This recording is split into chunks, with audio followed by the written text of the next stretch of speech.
I'm not the organizer. Oh, I heard that. Oh, here it is. It's being recorded now. The light just came on. Yeah. Okay. Yeah, you're doing it. Indeed. Okay, go ahead. Okay. Welcome, everybody. There's 21 people attending this talk. I'm Rich Sherman, the head of the Psychophysiology program at Saybrook University, and this is our second faculty and advisor talk. The person who's presenting, you can see pretty clearly on the screen, looking very happy. It's Dave Siever, who's one of the top experts in audiovisual entrainment, as well as a bunch of other things.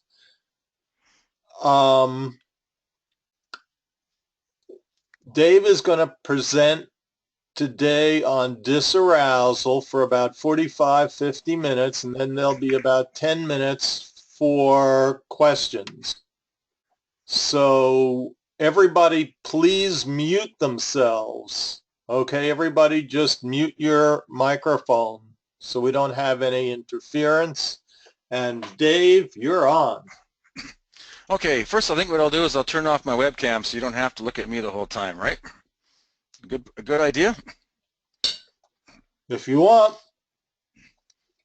Yeah, probably. I'm probably going to get away of, my mug will get in the way of the data. I'll pause my webcam. Does that work? Sure. Well, I want to thank everyone. Same box that and it says paused. Okay, great. So you can just see my slide now, right? Go ahead. Well, welcome everyone to my my course on dysarousal. I became very interested in dysarousal, of course, because so many people are in all kinds of neurotechnology fields or neuropsychology fields always talk about treatments and stuff, but it's not too often that people address how do we get to the situation that we're currently in. And so I took an interest in that to see, well, how did we get here in the first place? Because we really need to know that. If we know how we got to where we are now and why we're not functioning right, we can go back maybe to when we were functioning and see what transpired over those months or years that got us into this non-functioning state. And so I took quite an interest in it, and partially in my own personal life I've had issues as well. I have a real vitamin D story that was very interesting, and it turns out that I have to keep on top of my vitamin D year-round, or I just come undone. I fall to pieces. And many of my clients are the same way. So that's how we're going to kind of work in this direction. So anyway, dysarousal. So when our arousal goes awry, what do we do? Well, you've seen this in all of your clients, of course. Whoops. What are things that people do when their arousal goes awry till they try to get it straightened out again? Well, they go on vacations. And they get a nice 2-3 weeks somewhere, and they finally get settled down because they get that stress under control. Some people get more proactive religiously in hopes that that will help them feel better about themselves, maybe to resolve their depression or their anxiety or addiction issues. Sporting events, people who go watch hockey and football and basketball can leave their entire week behind them while they're totally dissociated from their normal daily stressors and hassles. Other people consume alcohol and drugs of all type. Some people get into shopping, gambling. They seek validations. They have affairs. Of course, a lot of these things here are serotonin and dopamine enhancers. And that's typically what we do when we try to get our arousal back in line. Is we're typically seeking dopamine and serotonin. Some people will go to biofeedback or entrainment or CES or meditation or neurofeedback, biofeedback, or I mentioned that already, and so on. So a lot of things people will do to try to keep their arousal in order when they notice that they're starting to sort of fall off the deep end. Now, arousal, of course, affects our entire autonomic nervous system, and there are two parts to it, the sympathetic and the parasympathetic systems, and they control certainly all of our physical manifestation of our arousals. So heart and blood pressure, or sorry, arterial and muscular tone, gastrointestinal functioning, sweating and temperature, heart and blood pressure, and all kinds of other subconscious functions occur in response to our arousal.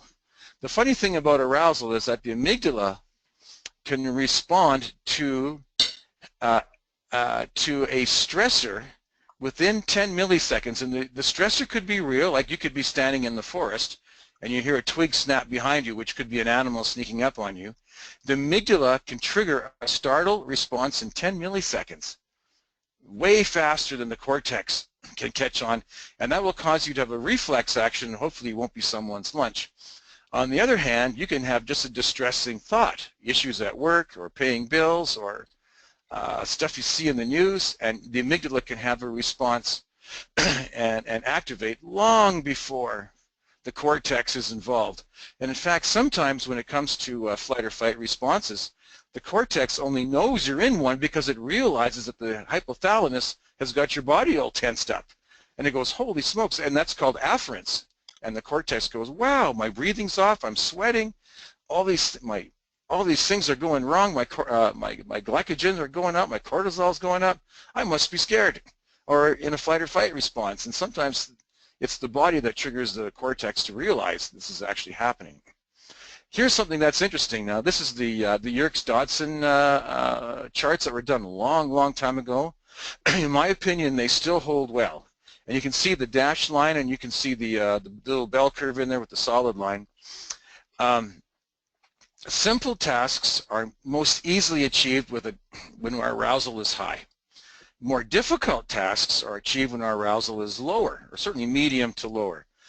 Well, people, when I ask you what's a simple task and what's a difficult task, well, people say difficult tasks could be driving, could be doing math, could be writing a document, could be all kinds of things involving work are difficult tasks. Simple tasks could be riding a bike or things like this, but I'm going to suggest that you consider that simple tasks are flight or fight type activities, basically, because either you're punching something in the nose or you're running away. That's a simple task, and we are designed by nature to perform best with flight or fight responses when our arousal is high, and that's what saves us and keeps us alive. Difficult tasks, yes, do involve work, driving cars, and all kinds of other activities associated with modern living that are indeed difficult. However, socialization is an extremely difficult task. So far, over 3,000 facial expressions have been logged, and thousands of verbal intonations and body language gestures, and all of this have been logged over the last few decades. And when people start getting stressed out, they lose their socialization. And if you can relate back to times in your own lives, you know, when you've been under high stress, you realize that has happened. So being able to nurture, like a baby in this case, being able to connect eye to eye with a baby and have fun with that child and connect and bond requires that we are more relaxed. We cannot do that in a stress state. Low arousal, these are activities associated with low arousal, and typically you'll see the brain waves often are slower as well.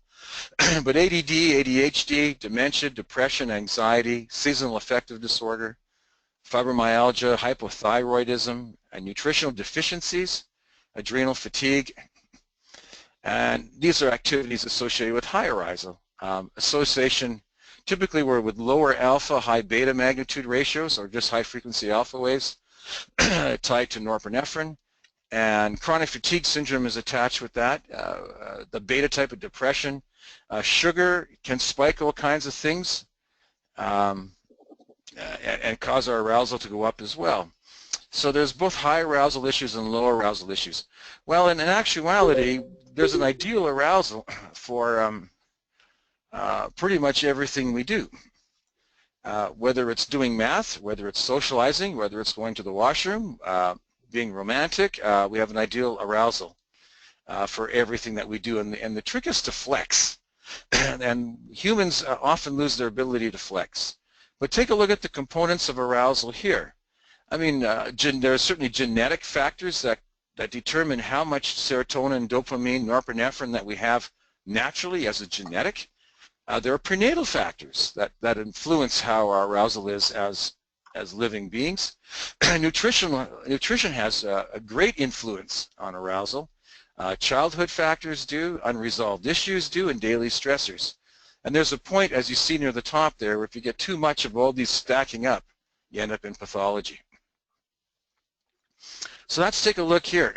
The disease portion of what happens when arousal goes awry, or sorry, the genetic portion of arousal. 2 genes have been found that influence mood and aggression. They influence the MAOA molecule, which metabolizes serotonin, dopamine, and norepinephrine. They dramatically reduce when activated, and this is under perception of a threat, which could be social, it could be real, it could be anything. That humans, unfortunately, can generate threats or fears to threats of all kinds. Anyway, dramatically increases norepinephrine output when activated and causes its related explosive outbursts of anger. Other factors affecting reward circuits, and like increasing alcoholism and drug abuse and so on. Here's something interesting. If a mom has stress during pregnancy, there's a greater chance of having an aggressive children. And in the child, there is reduced serotonin, there is increased norepinephrine, reduced GABA in the amygdala, and increased testosterone. Now, nature assumes, of course, that if mom has stress during pregnancy, then it's probably a tough physical environment we're going into. And so having a child more ready for flight or fight and increased testosterone levels are, in the past, have typically helped that offspring to survive better. They find also high incidence of tomboy-type girls, increased impulsiveness and aggression, language deficits, because cortisol and testosterone have a tendency to damage the left temporal lobe. But increased spatial ability, and spatial ability, again, is very important if you're living out in the woods and where flight or fight is all based on catching food and not being eaten. Spatial ability is paramount to survival. And also increased sexual prowess. And you can see that with a lot of stressed young kids who are very sexually active. It could well be that nature is doing that intentionally to try to make children as fast as possible, because that's also a survival technique.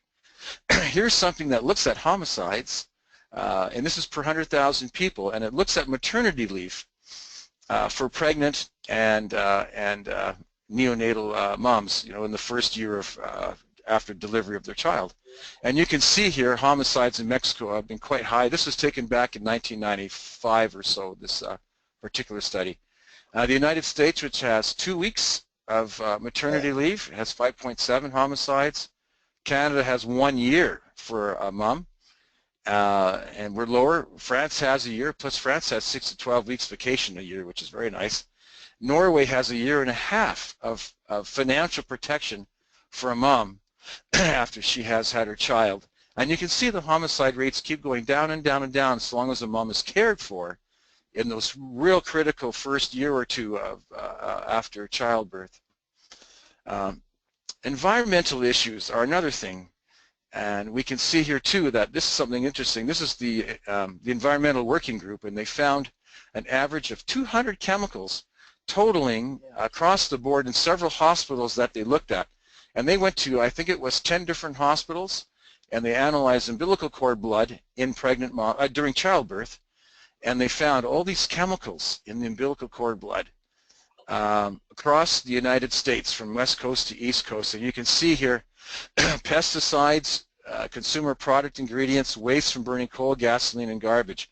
All of those chemicals are going into the fetus's brain, and so the child already is dealing with these pollutants before he or she is even born.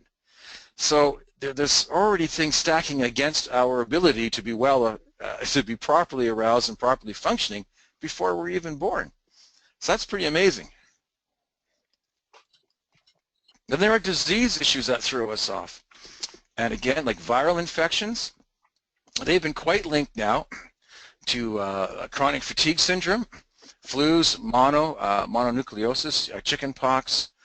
Severe fevers can cause brain damage and ADHD type of behaviors, as did the Asian flu of 1958.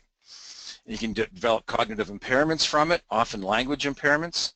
Fleur Henry, who is a local psychiatrist up here in Edmonton, he found viral fevers could develop into chronic fatigue syndrome, and social impairments often result from that as well. Toxoplasma gondii is a very interesting little protozoa. It gets into mice brains, so it makes the mice run in front of cats with the intention of them getting eaten by a cat, so that the protozoa can carry out its life cycle in the cat's intestinal tract. But they're also finding that humans can quite easily get affected with Toxoplasma gondii from their own cats, especially if their cats, are running loose. They pick up the protozoa, and it affects dopamine and reward circuits, and they have found schizophrenics have much more Toxoplasma gondii antibodies than normal. They have found affected drivers have more car accidents from risky driving and aggressive driving than non-affected drivers. And there's a whole bunch of other studies that have looked at this in terms of recklessness particularly and dangerous activities. Testosterone affects men over 50. So if someone came into your office saying that, and they're over 50, and said, I've got some depression and all, and I just kind of feel kind of like muddled out, I don't have that energy, I just don't feel like doing stuff, you definitely need to take a look at testosterone levels just to see if they're all up to snuff before you do any kind of neurotechnological intervention. Women's the same idea. After menopause, they have all kinds of issues that must be looked at on a biochemical level again prior to intervening with any kind of neurotechnological approach. Okay? Diet is important. Foods affect neurotransmitters, and they can affect them quite quickly. Glutamate, which is affected by taurine and NAC in green tea, vitamin D, magnesiums. It heightens overall brain activity, makes us sharper. GABA, which is instrumental in sleep, slows the brain down. And again, you can see certain foods on the right-hand side, zinc, inositol, herbal therapies, L-theanine, taurine, all B6, all increased GABA levels. Norepinephrine is affected by coffee, L-theanine, NAC, omega-3s, and inositol. Dopamine, again, look at all the vitamins that help boost dopamine. Serotonin, which has a calming effect. Again, it's affected by tryptophan and so on. St. John's wort, omega-3s. Studies have shown actually that free-range animals like cattle, since a lot of people eat steak and hamburger and so on, free-range cattle have 4 times more tryptophan and omega-3s in their meat than animals that are in the stockyard. So there's another reason to want to eat fresh. Cortisol is the stress hormone, of course, and it's affected by B vitamins and oxidants and DHEA as well. Now here's something. You see this picture of a toilet. In my opinion, this is the one invention that caused so much psychiatric disorder more than any other invention we've ever invented. Why? Because we now take the nutrition throughout millions of years, well, maybe longer than that. Animals have always they've always pooped on the fields that they ate from. And that got broken down, turned into compost, and it revitalized all the plants and gave them nutrition and recycled all the nutrition. Basically, all animals just recycle all their minerals. The only thing that actually gets converted from being alive is hydrogen. That's the only thing we actually burn is hydrogen to stay alive. Everything else we recycle anywhere from a month to a year, depending on what it is, and we poop it out, and it has to be put back in the soil so we can re-eat it later. But with the invention of the toilet, we flush it all away. Now take a look here at the different vitamins. I don't know if I'll get into detail. I'll just let you read that. All the psychiatric disorders associated with deficiencies in these vitamins. And since we've been flushing away our topsoil, all of our food is extremely deficient in all of these vitamins. I'll just let you look at this slide here, omega-3s, folate, all the minerals, iron deficiencies, and so on. Okay? And then there's also diet. I consider what absorbs through our skin to also be a part of diet, and all kinds of things absorbed through our skin. Perchlorates, hydrocarbons, industrial effluent, 2,4-D, DDT, lotions, perfumes like aluminum chlorhydrate, for instance, sodium lauryl sulfate, which is in a lot of shampoos. Now, some studies are starting to suggest that it also might be neurotoxic, and shampoos and body washes are loaded with SLS, sodium lauryl sulfate. Nutritionally void things too, like UV blockers causing massive global deficiencies in vitamin D. Gut bacteria, as you see, there's more and more research coming out on gut bacteria. And if I have clients with depression and anxiety, the first thing I want to do is, amongst other things, is to get them on probiotics. And in fact, there are studies showing that after a round of antibiotics, many people have increased anxiety and depression, and probiotics reduce stress, anxiety, and depression. So it's important. Probiotics affect the vagus nerve, and they certainly do boost GABA, serotonin, glutamate, and brain-derived neurotrophic factor. So anyway, very important to consider gut bacteria when you're working with people. Here's something else too about organic versus conventional food. And many of my clients say, well, I go to Safeway, I buy all the good, the beans and the broccoli and the sprouts and lettuce and everything else. And they think they're eating well, when the reality is they're not eating well at all. And this here is a study done by at Rutgers University. And look at these vegetables for calcium, magnesium, potassium, sodium, manganese, iron, and copper, all of which we need for mental stability. And we look at snap beans, cabbages. Look at some of those numbers. Some of them have next to zero for nutritional content of certain minerals and so on, compared to organic. Now look at tomatoes, look at lettuce, and spinach as well. Spinach we always think of as being nutritious, but if you're buying it in the supermarket, there's a good chance it's not nutritious at all. Popeye would be disappointed. Okay, some other things. Pyroluria is something that we have to deal with too, and it has to do with hemoglobin processing problems in the body, and as a result of the body not processing hemoglobin properly, you see deficiencies in zinc, vitamin B6, biotin, and omega-6 as well. And that causes all kinds, again, psychological issues. And so there are pyroluria tests you can do with labs, and some of them are just over the mail. Same thing with Toxoplasma gondii. And I've had some clients with pyroluria, and yeah, they really struggle. And it's not about giving them neurofeedback or neurotechnology, because that would be missing the cause. You need to get to the cause. So do this test. Surprising number of people have pyroluria. Take a look at this here. Normal population, about 10% of the normal population has pyroluria. Look at ADHD and ADD. Look at manic depression, schizophrenia, depression, epilepsy, autism. I mean, these levels are very, very high, people who have those deficiencies relating to pyroluria. And it should be addressed. So food additives are another thing, and I've seen some pretty scary things with food additives. The bad side about food additives really is that, you know, the companies that do food processing and make food products don't have to prove a food additive is actually safe. And they can put all kinds of stuff in our food, and until there's all kinds of reactions, the onus is on the public at large to prove it's not safe. And it's a backwards system, and it's a dangerous system. And it brings light to me a great little news clip I saw from a doctor out of Calgary, Dr. Logan Stanfield, who had this sweet 10-year-old girl sitting on a chair, and this is at the 6 o'clock news, and the anchor woman came over and interviewed her for a bit. You know, and she loves her cat, Foo-Foo, and she loves, you know, phys ed, and she really likes art, and likes going on vacations with her family. Just a really sweet young 10-year-old girl. And then he took a toothpick, and he just dipped it into a little BHA, which is often added to cereals and potato chips and things like this, and he put a little bit on her tongue. The anchor woman went back, did some more news stories, came back about 5 minutes later, sat down with the girl, started talking. The girl glazed over and dug her nails into the lady's face, knocked her off her chair onto the floor, and two guys had to haul her off.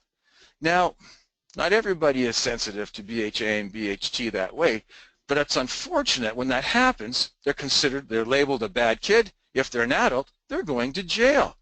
And yet it's not their fault.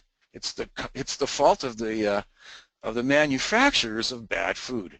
But oh, how many people could be in jail just because of food additives are throwing their brain into disarray and disarousal? Something to think about, and I think it's quite criminal. Teflon, believe it or not, PFOA, perfluorooctanoic acid. Teflon has certainly been shown to cause all kinds of damage to the body. DuPont was sued. They promised to change the formulation, but then when all the excitement settled down, they didn't change the formulation. But believe it or not, Teflon also is neurotoxic. How many people cook with Teflon?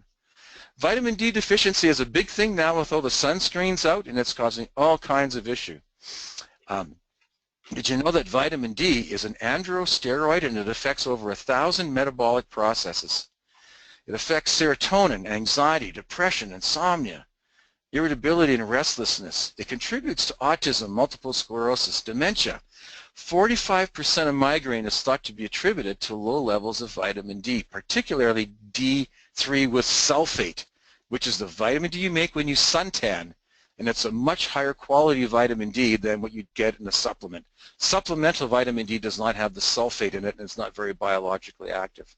Even seizures have been attributed to low levels of vitamin D. And it affects a lot of stuff, as you can see here. Cancer, colds, flus, and so on are all sensitive to low vitamin D levels. Iodine deficiency is another big one, and so many people throughout the mid areas of the United States are very deficient in iodine. According to the WHO, it is the largest single preventable cause of mental retardation and cretinism, SIDS, and multiple sclerosis. That's preventable. And yet how many people are taking iodine? And studies have shown that in cities where there's fluoride, it's even worse because fluoride competes for absorption of iodine in the thyroid and another tissue that absorbs iodine, like breast tissue and so on. And you can see here too, there's a tie between breast cancer and so on and other cancers and iodine deficiency. Okay, now here's something else. This is you're going to like this. This here is a girl who came in, 15-year-old female, and she's got OCD, and we brain mapped her, and she certainly has OCD. And this is the SCL9ER intake form, and she's been cutting her legs with a knife, and so she's all cut up. It's a beautiful young lady and all cut up with a knife. Take a look at her SCL90 here, and just look at how high she is scoring. Well, I thought I would just do a little test on vitamin D, so I sent her to a tanning salon that I could trust. 5% ultraviolet B bulbs, what they call low pressure bulbs, and they have an active exchange program so they don't let their bulbs get 5 or 6 years old and worn out. And they replace them every 500 or 1,000 hours depending on the spec on the bulb. And those are common specs for ultraviolet bulbs, usually 500 or 1,000 hours. But look at her here, how high she is scoring. Her intake was 190. 2 weeks of sun tanning, and now her intake, you can see, is 134. Things have reduced quite a bit. And she quit cutting herself after her very first tan. Well, what does tanning increase? Serotonin and dopamine, right off the bat. That's what tanning does to the brain. And so many disorders are tied to low levels of serotonin and dopamine. Look at her now at 4 weeks of tanning. Her levels are now 111. And she's getting much more functional. I should mention, too, that her resting alpha rhythm was 7 hertz prior to tanning, and she had dropped out of school, hardly took any courses. I think she just took phys ed, and after a month of tanning, she was up to about 9. Big difference on her resting alpha rhythm. Something to think about. These are some of the supplements that I take to keep my mind alive and to keep myself sharp, and they really help. And I think, honestly, between supplements and, of course, using neurotechnology, at least in my mind, I am significantly cognitively sharper and happier and more relaxed than I was 30 years ago. But all these are part of the mix that I often take. Different vitamin D brands. Okay, other things that involve diet. Sensory. What do you put in your eyes? What do you put in your ears? I mean, violence and all this stuff really drives up, puts us into flight or fight responses. So does noise. When the Concorde had its last flight into New York, there was a big good riddance party. because when the Concorde started flying into New York, because of the large noises that it makes being a supersonic plane, and just so massively large, academic school grades went down, anxiety and depression and insomnia all went up amongst New Yorkers by the airport, and they found it all reversed once the Concorde quit flying. So noise is, yeah, handling noise is very important. It's no accident that all the all the low-cost housing and rentals and stuff like this in slums are by freeways, because people with money do not want to live by a freeway, generally speaking, because of the fact that it does cause issues. So things to think about. Another little study that was done actually at the by the University of Alberta Dentistry. They were using full spectrum lighting with the UV component, actually ultraviolet B component, and it was meant to be a dental study in actuality, and they found that the students in those classrooms compared to control classrooms had fewer cavities. But they also looked at school grades, days missed from school, and the kids in the full spectrum lighting rooms had better grades and less days missed and less also colds and flus. So a lot of things play out. Now let's take a look at fear. Of course, fear is involving typically the amygdala. The amygdala activates, and it activates the hypothalamus straight off, and then it eventually gets the cortex, generally speaking. Animals in fear, when you look at very basic animals that mostly have a brainstem, reptiles and fish, things like this, they will show a fear response to physical threats and excessive stimulation and or helplessness.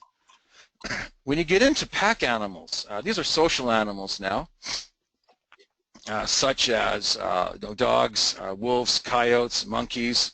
I would say certain birds like crows are quite a social animal. Well, now survival isn't just based on physical threats, stimulation, and helplessness, but social ranking within the pack is crucial, because the alpha dog and the alpha male and the alpha female have better protection for survival of their children. So, and because we're pawns of our DNA, I mean, we have all these emotions, flight or fight responses, feelings when to eat, feelings when to protect ourselves, feelings when to sleep, feelings when to make love. We're pawns of our DNA telling to do all these things because DNA want to make copies of itself. So we are pawns of our DNA, and we go through all these emotions so it can make copies. And if you're an alpha male or alpha female, your DNA has a better chance of making copies of itself. And as a result, people are more relaxed when they're the alphas, and they feel, I mean, they're better off emotionally. And I'll show you some more of that later. Humans have all of these threats because we have so much going on with our more developed brains. Rejection by ourselves, rejection still, and social ranking within society, unresolved issues, and like normal animals, physical threats, excessive stimulation. Helplessness is big, but a really big one that I see humans go through all the time is threats to lifestyle. And a threat to our lifestyle, which I'll show you more in a moment, isn't anything that's a threat to our life, but it's an inconvenience to our life. Being in long lines at the grocery store, then someone does a price check, and you're like, oh my God, now I'm going to have to wait 5 minutes for a price check.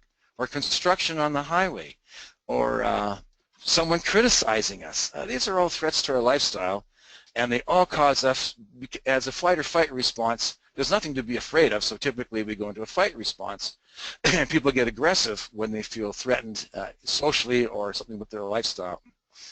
A little something else, alpha dog, how am I doing for time? Oh, okay. Those who gain an alpha dog status are rewarded with serotonin, dopamine, and testosterone. They're physically stronger, they're sharper mentally, and they're more relaxed. Those who lose alpha dog status are stripped from those chemicals. And the greater the differential in reward, the more you're rewarded with winning chemicals such as serotonin, dopamine, and testosterone. This is a study done by Sapolsky, or it was adapted from Sapolsky's book. This is out of England, and where there's universal health care, including dentistry, so the health part wasn't an issue. And they looked at people's perception of where they ranked in society. And those who ranked themselves as ones and twos reported 45% of fair or poor health. Those who felt they ranked in the 10 categories, so at the pyramid, the top of society, only reported about 4 to 5% of poor health. Now, students who are often very poor still ranked in the 4% category because they saw themselves as being a top society when they graduated. Here's some things these are real newspaper clippings. Next time you go to the office, know that 1 in 5 hate you. How is that for just really nice to get you off to a good day? Look at this, waiting and waste. Talk about helplessness and guilt if your children were to catch one of those giant bugs floating around in the water. The world may not last much longer. I mean, do we need to see stuff like this? Really? This stuff is brutal, and it really, really beats the daylights out of our brains. It's not good stuff. Are you ready for a pandemic? I mean, how ridiculous can you get for the pandemic is really about all these ads, this onslaught of ads causing us all the stress from reading them. Threats to lifestyle, these are a few of them. Tailgaters and slow drivers. Monday morning, you're off to work, you got to get to work fast, you're running a little late. There's a slow driver in front of you and it's driving you crazy and you're getting angry at him. Well, that slow driver in front of you, he's like, why is this guy sitting 6 feet off my bumper? That tailgater, he's driving me crazy, and both of you are going into a fight or flight response because you have different ways of driving that particular morning. Aged people, some people don't like, large people. Road delays, delayed flights. You ever see delayed flights at the airport? Suddenly there's a delay and you get anxious. Gas prices, exams, polluters, whiny kids, dumb people, smart people, bills, booming stereos, being criticized. People who are way more moral than us and we think they're judging us. And then there are people with way few morals than us and we're judging them. All this causes stress. Man, do you see this at election time, like right now in the United States? Every 4 years, half the country is getting really stressed out, and that's a country who's afraid their particular political party's losing. And they have all kinds of anxiety. Microsoft, how many people have been stressed out and had anxiety or insomnia because of fighting with bad software? That's a big one for me. And so on. So there's all kinds of things that can cause us anxiety and stress, and it kind of depends partly on which side of the board we're on. How many of you have been really ticked when you saw this? Yeah, that's a flight. That's definitely not a flight response. That's a fight response because you get angry. Other examples, right? When we did our study at the U of A and we're looking at temporomandibular dysfunction, what we found was very interesting. Alberta is a big oil province. We have huge amount of oil here. You've probably heard of the tar sands, but it's expensive to extract. And so in the 80s, when we just had all these patients at the university with temporomandibular dysfunction, and I started running them on the life event scale, and I discovered that increased arguments with spouse was the primary factor that preceded jaw tension and headaches and shoulder pain by 3 to 6 months. Change in financial state was another real big one. Mom turning to work and feeling guilty about putting her children in daycare was another big one. And this was when oil bottomed out to $12 a barrel. So there were all these financial worries of being laid off and so on. In 1988, when OPEC had an embargo on oil and it jumped to about $30 a barrel, all of our TMD patients dried up. OPEC actually helped us by increasing the price of oil, and it helped Albertans. Low serotonin levels, I know I don't have too much time left. They're associated here with anxiety, panic attacks. You can see all the things they're associated with, so you can read that later. Serotonin and norepinephrine and dopamine. Interesting, when you go into a flight or fight response, serotonin typically crashes very quickly, within a second or two, because you can't defend yourself if your serotonin levels are high because they make you relax. So serotonin crashes very fast and norepinephrine spikes. And dopamine can spike along with it. So you'll see that inverse relationship. Now when serotonin is low, as you see in like cocaine addicts and so on, dopamine can be overexpressed and resulting in delusional thinking and bipolar and psychosis, which occurs as well. This is the loop, what I call the sympathetic loop. So you have a stressor at the top there, or an exposure or reminder of an original fear or stressor. Serotonin crashes, norepinephrine spikes, and as a side process, corticotrophic releasing factor, adrenal corticotrophic hormone, cortisol, all spike up, and brain-derived neurotrophic factor drops, And this causes hippocampal damage. And this is partly why so many war vets and people with PTSD have really poor memories. It's because of the hippocampal damage, because of those actions that go on. Over time, cortisol keeps creeping up and GABA starts to go down.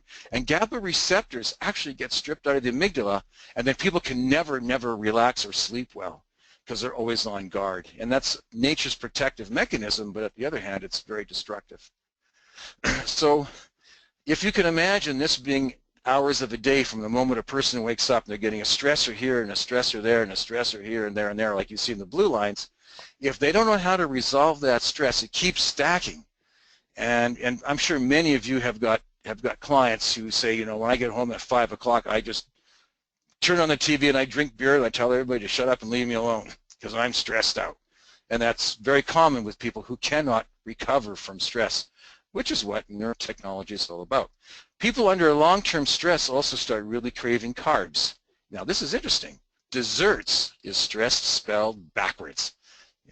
Who would have thought? So that does occur. Now if a person goes around the sympathetic loop over and over and over too much and they start getting adrenal fatigue, and also they get norepinephrine fatigue, serotonin fatigue, and dopamine fatigue in the brain, they end up with depression. And this is just a little shot of that here, showing what depression kind of looks like on a neurochemical basis. And they also get hippocampal shrinkage. And fortunately, the hippocampus can recover when a person starts to relax. So I say, like an old car, let's say you're buying an old car from a farmer, it's sitting in the field, and you go take a look at it, you see the gas lid is open and the top is off the tank. And you say to the farmer, well, what's going on here? What do you think's in that gas? He says, I don't know, probably some dirt's been blowing in from the field, probably some rain. The grandkids used to play mechanic and they may have put some kerosene in there and maybe some diesel, I don't know. So you go to start it up and the car goes barely runs. Well, what would you do? Would you drain the tank and put fresh gas in, or would you just try to tune it anyway? Well, I hope the answer was that you would drain the tank and put some fresh gas in, because you can't tune a car with bad gas. And you can't tune a brain with bad gas or with bad nutrition. So do everything you can on intake to isolate all these confounds before you get involved in neurotechnology, because the entire body needs that nutrition, not just the brain. And so if you deprive people of that, or if you make the brain quiet so it's kind of happy now, despite there being a nutritional problem, they will come down with another disease or disorder or ailment at some point in time. And you will not realize that it might have had something to do with the fact that they're now no longer alerted to it. Something went a little bit funny there, but anyway, we're good. So why do we use neurotechnology? Because most of us can't possibly control that things that beat up our brains, the genetics, the prenatal stuff, Excuse me, all those chemicals in our umbilical cord. Yep, I'm almost done. So neurotechnology provides deep relaxation and a break from fear, anxiety, and depression. It balances the neurotransmitters. It normalizes cerebral blood flow and brain waves. Now, when I say it accelerates recovery after a crash, what I mean is when people are in dysarousal for some period of time and their dopamine is off, they become holics. They start to crave shopping, or they crave gambling, or they crave porn, or they start to crave things to get the dopamine back up. And my rule of thumb is if there's neon lights involved, it's there to drive up your dopamine. Nightclubs, shopping centers, fast food restaurants all have nice, pretty neon lights.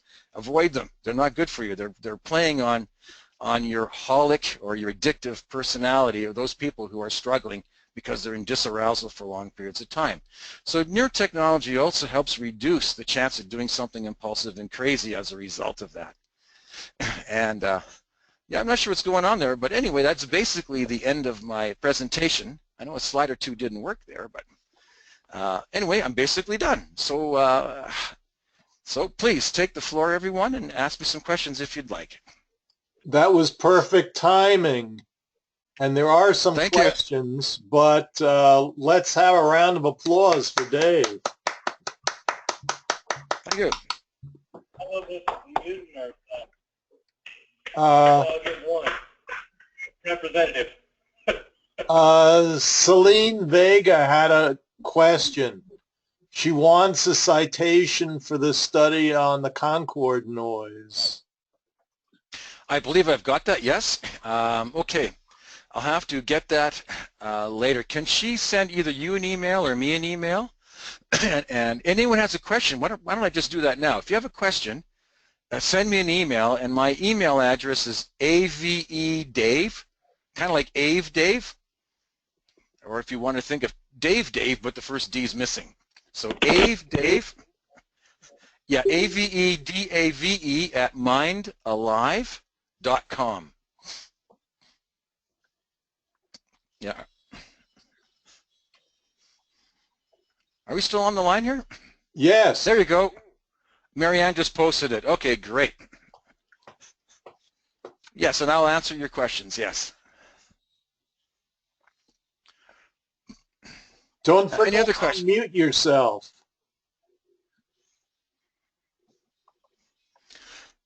Now, where is the mute button? That's a little microphone at the top, right? So if you just click on that, you can unmute it.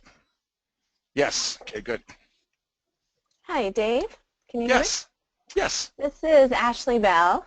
Hi, Ashley. Hi. I wanted to tell you, first of all, that was an excellent presentation, very informative. So great job on that. Thank you. One of my questions is, you presented so much really great information. Now, when you sit down with a client,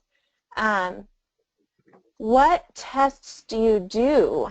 What things do you generally run through before moving into neurofeedback? Could you give us an idea of like specific tests and how you are able to order them with your, I don't know what your letters are, your qualifications, but me being a psychotherapist, I can't just order certain tests. No, sure. Actually, it varies completely from person to person to person, as you could probably well imagine, and financials are certainly part of an issue too, because we have probably a more complete healthcare system in Canada than in the United States. They can get a lot of tests done through their doctors, especially when you have the pyroluria issues. You can get vitamin D testing done. Some of those tests you can actually order just from labs in the United States. There's labs you just order, they mail them to you. You do a little blood sample and you send them back to the lab, and as far as I know, anyone can do that.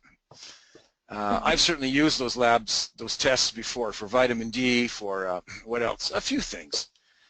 If they're over 50, you also want to get the thyroid tests. You want to get testosterone, estrogen testing done if they're over 50. Do as much as you can, put it that way. But one of the things that I do that really helps cover the basis, especially if they live in a city with fluoride, because fluoride blocks iodine absorption, is I get them on that brand of Iosol iodine. I get them on the True Hope. What I like about True Hope as a supplement, it has 24 studies on its own supplement. Most nutritional products use just prior studies that have been grandfathered in, and you never know if they really apply to their particular nutritional product or not, because there's dozens of ways of binding, minerals and things. But True Hope has 24 independent studies on it: depression, anxiety, ADD, bipolar. So I get everyone on the True Hope Empower Plus product, and I send a certain number of my clients straight to a tanning salon, believe it or not, because they need that sulfated form of vitamin D, and sometimes it fixes them completely right away. Oh. So those are the things that I do, and you're right, it can be a little tricky because it's a complex set of confounds that play into neurological dysfunction. But on the other hand, if you do neurofeedback or neurotechnology as we do, and the brain is crying out, it says, I got depression and anxiety because I'm low in magnesium and I'm low in omega-3s, help me. And then you train the brain to be quiet, so it's no longer complaining about these nutritional problems. 10 years from now, they could come down with some kind of an illness and die, and it's related to the fact that you quieted their brain and it's no longer crying out. So the problems were never addressed. I learned that the hard way from a boy who had he was 8 standard deviations off the norm with depression. A 17-year-old, just a mess. And I put him on our audiovisual entrainment, and we got him down to about 3 standard deviations pretty fast, and he was doing pretty good. But his father had depression, and his grandfather had depression as well, and anxiety with it. And they knew that magnesium helped, but it didn't resolve it. And then about 2 months after using our gear, the mom phoned me up and said, we'd like to return it because we're all great. And I said, wow, our stuff really worked. She says, well, it helped, but we found that for $15, we were genetically deficient in an enzyme that assimilated magnesium. And for $15, all of them were depression-free in a week. Now, Wow. if I had fixed him so he was depression-free but still deficient in magnesium, I mean, there's high correlation with a number of diseases, including diabetes, with low magnesium levels. So I could have caused him 10 years down the road to become a diabetic, perhaps. So lucky for me, they discovered this on their own. So I got to say, you've got a tough challenge in the field that we're in, because so many things affect the brain, and as psychologists, we can't treat the brain only, we have to treat the fuel that's going to the brain as well. So it makes your job a lot harder than what you were trained to do in university. But unfortunately, that's the reality of it. Yeah, but it's also so important because nothing in our body operates on its own. So I like that you were incorporating all of this and getting us to look at everything. Yes. So, Yes, thank you. Yeah, very important. yeah, great. Thank you so much. You're welcome. We've got a couple of minutes left, folks. Any more questions?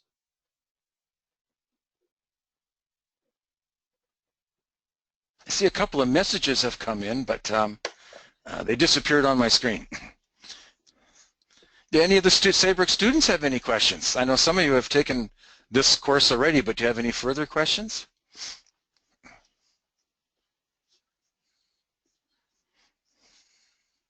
Since you can't see the messages, I'll just let you know Kristen Jameson was asking if the PowerPoint slides will be available. Yes. Yes. Yeah. Okay, and where will we get those? Well, right now they're all available as PDFs with Adobe. I may have to fix a couple though. I look, but Richard has some, and we've got them also on our website as well. Maybe Marianne can send in a comment on how to download them. Great, thank you. She said she already did. I believe it's mindalive.com training, and then it says webinar at the bottom of the little menu, and it's this webinar right here. You can just click on that and you can download them either in full slide form or 3 to a page. Okay. You've got a question from Mike. Is an under-aroused brain always associated with a deficiency of dopamine and or serotonin? Oh, he's asking a nasty. He's putting me on the spot there. Well, actually, there's a second part to his question that is even worse. Okay, worse. That puts the tone to it. Well, you know, under-arousal is interesting because a lot of people start when they have nutritional deficiencies or life stress, just like life stressors, nutritional deficiencies cause the brain often to go into a flight or fight response, in my opinion, and you see heightened arousal for a while until the brain fatigues itself. That's pretty common. And as it fatigues the adrenals and it fatigues its own norepinephrine, then you see low arousal. But certainly I've seen enough people, like kids, teenagers who have pretty slow brains that we completely resolve with vitamin D or getting them on these supplements. And some of them are low thyroid. A lot of kids are not adults, are low thyroid. I've got a whole stack of really good research on fluoride and how it affects thyroid function, how it affects ADHD, one study shows that across the United States, because there's so many different cities and towns in the U.S. with different fluoride levels, and they've looked at the ADHD populations and compared it against fluoride levels.